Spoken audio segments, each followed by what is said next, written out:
What up, everybody? Shout out to all of you who have followed the channel. Today, we're going to talk about Paul George, the Luka trade. And, if this is not running too long, we're going to talk about what Jeff Teague said. And let's get into it. So, listen, the Oklahoma City Thunder are 20-1. SGA is poised to be, I don't know. They're starting to say that SGA he has the MJ aura, and given that I'm an OKC fan, and also I know the traumas of being a fan of a team that doesn't win or comes up short, I am reluctant to give SGA that, oh, he's the next MJ crown. I think he needs just one more ring. One more ring would make me feel okay in my heart to say that SGA is going to be the next MJ. But obviously MJ got 6. He'll have to prove that he can win 6. But the situation with the OKC Thunder is that they may be able to get that 6 and possibly 7 rings, maybe more. I don't like to be the person that be like, yo, we win an 11, and then when we don't win, if we don't win again, I look like the idiot. But I'm pretty confident that we could at least get another 5, another 6. But want to wait for it. Anyway, this is what I posted in 2MW Sports 360. That's a Facebook group. You can find us if you're on Facebook. But please follow us on YouTube. I said, to be honest, the Paul George trade to the Clippers is worse than the Luka trade. Now, I know how y'all had an emotional fallout. Y'all almost passed out, started protesting in the streets, filled out petition.org, just basically had a basketball tantrum over this Luka trade. Now, let me not say that this wasn't a questionable trade. Let me not be that person that will be like, oh, Luka's not worth a great deal, because he is. But I mean, given the situation that Luka was in when he was traded, he was injured, by the way. Those of us who don't remember, he was injured, and not only was he injured, he had a calf injury, which could have was indirectionally pointed to perhaps it could be connected to in the future an Achilles injury. He recovered. Clearly, he's doing well, but it was questionable about what he was going through. I thought the 1-for-1 trade was, it was all right. You know what I'm saying? I wasn't devastated like the rest of y'all, but I thought it was all right. But it wasn't the worst trade in NBA history, which is what you guys called the Luka trade. This Paul George trade from Oklahoma City to the Clippers is possibly the worst trade in NBA history.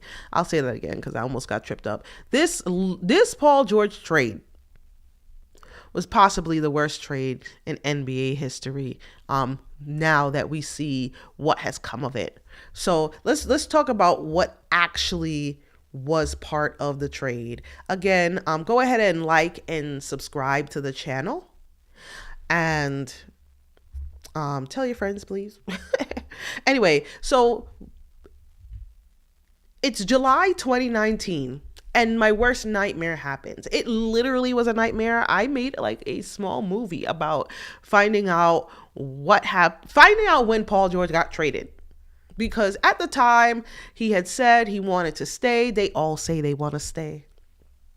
Kyrie said it too to Boston, but let's not get into that. He said he wanted to stay. He had played the best basketball of his NBA career. And this is me on the eye test. I don't bother looking his stats up anymore. I am that petty and that devastated. He decides he's going to go to the Clippers. I immediately faint but get up, and then understand money is money, and he's chasing the bag and the ring. I'm not gonna explain the chasing the bag part, but the ring, we know Kawhi was sitting there waiting. Everybody thought Kawhi was the man, and them two pairing would be a good pairing. To be honest, yes. If you think about it, it was a good pairing, although I was a little bit reluctant about the situation because they both played the same position. I mean, one can be the small forward and the other could be like the off guard, but like they pretty much played the same position. So I was like, what the hell is this? What's going on? Why are you doing this, Paul George? You play good basketball here in Oklahoma City and you decide that you want to leave in the middle of goodness, ruining our chances to possibly make a title run. Us meaning Russ. But trade happened, and this is what we got. We got a boatload of picks. All right. So we got the 2022 first round pick. And that's what we used to pick Jalen Williams. We got the 2024 first round pick used to select Dylan Jones. We got the 2026 first round pick coming up this draft. And this is an unprotected pick, and it's considered to be a major asset. It's going to be big for us. We got a 2023 first round pick swap and a 2025 first round pick swap. All right. Non-picks, we got a guy that's like, I think his name is SGA. You might know him, right? SGA, Gallinari, and 4 picks, or 5 first round picks, and 2 pick swaps. Or is that 4? Yeah, 4 first round picks and 2 pick swaps. Yeah. A boatload for Paul George. But why? Like, why do I say this was the worst trade? That list, clearly the team, OKC is 20-1 now, only the 4th team in NBA history to be 20-1. But like, it's bigger than that. Because just like the Luka trade, Luka got traded when he was injured. Paul George, if I'm not mistaken, was also very much injured when this trade happened. He was recovering from surgery. If you guys remember, he was having surgery on both shoulders. Both. And they still traded a boatload of players for him.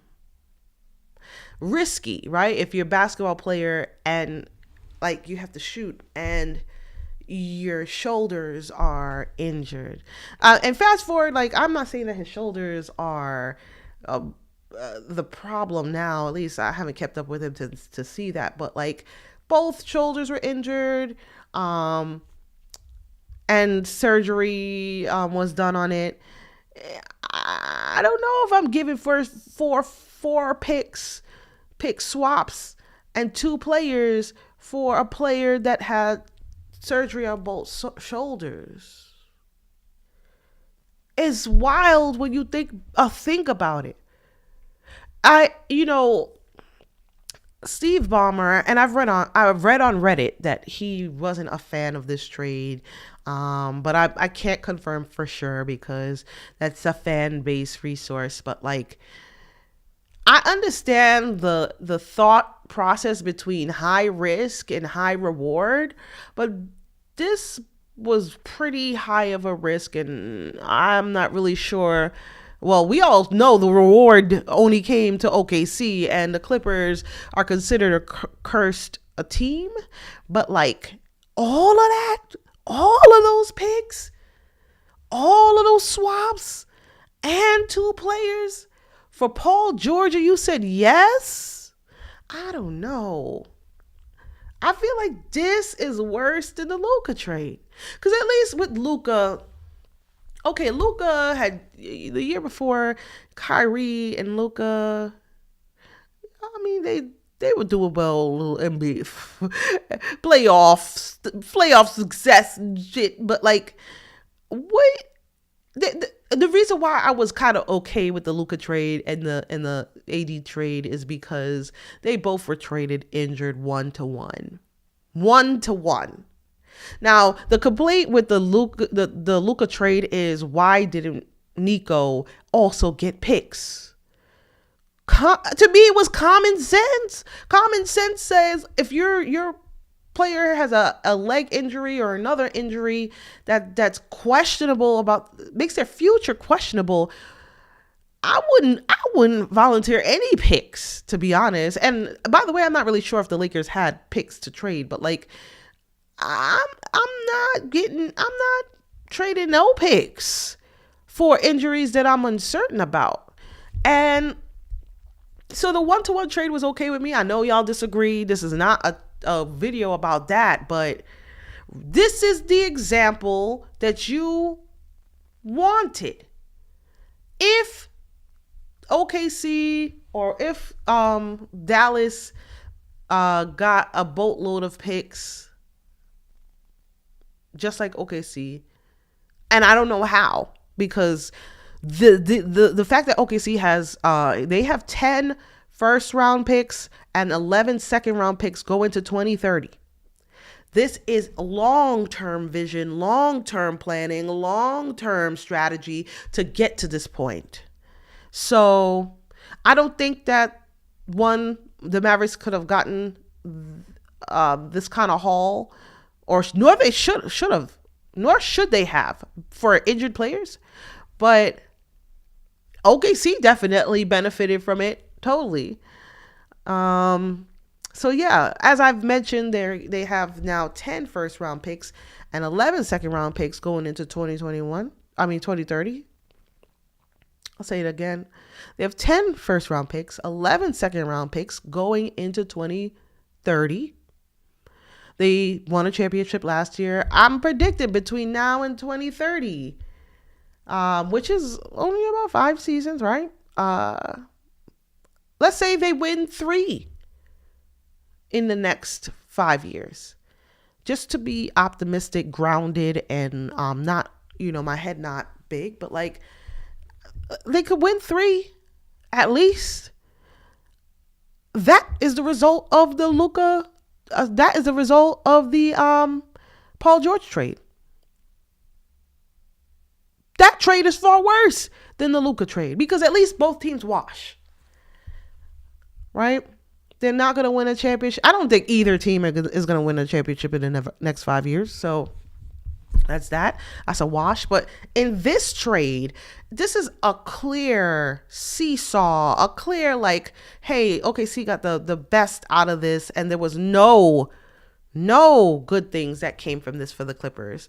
And going forward for a while, the Clippers are going to be in big decline. So yeah, I think OKC wins 7 rings going forward over the next maybe 10 to 12 years, maybe 10. I'm trying to stay humble. But according to Jeff Teague, championships don't mean nothing. So let me segue into the next topic, because I don't want this to be like an hour-long broadcast. But Jeff Teague and his recently made this quote on his podcast, I believe, that rings don't matter to me. When I go to the park, I see a little kid playing like James Harden. I don't really see little kids playing like D Wade. So again, first sentence, rings don't matter to me. This is why OKC is going to win multiple championships, because like, people look up to and listen to podcasts like Jeff Teague, and this will trickle down into AAU, maybe the college mentalities for sure, AAU, high school. All these younger kids are going to be like, you know what? Yeah, Jeff Teague is right. Like, we in the park, we play for individualism and we don't care about championships. Meanwhile, they're like, oh my gosh, OKC is going to take this by storm, because they want to play as a team. They want to win as a team. Now, I'm not saying that anybody on OKC might not want to defect, but the long-term planning of the draft picks, the team culture built into that ecosystem of a team, it's gonna, I feel like a lot of these players are gonna want to stick around and win as a team.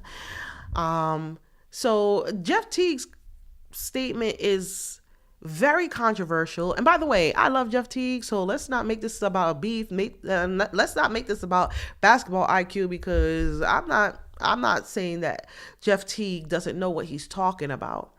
But we need, in order to defeat teams like OKC, you need to instill the mentality that team accomplishments matter way down the pipeline. And if we don't have the players themselves, former players themselves, on these podcasts feeding it to their fan, because they have the larger audiences, that the championships and the rings matter, OKC just might win 20 rings. You guys gonna be, the NBA is gonna have a different problem. People are bored of Oklahoma City winning because they get it. But everybody else coming up, because they're listening to these players saying the individual stats matter to them, they're not going to get it. These other players are not going to get it. So that's that. Anyway, shout out to y'all that chilled with me. Please, if you haven't already, like and subscribe to the channel. I'm going to do another show later on this week. I'm going to get a little bit of consistency myself. But yeah, OKC 20-1, hopefully 21-1. Let's get it this year. Let's get another chip. Peace.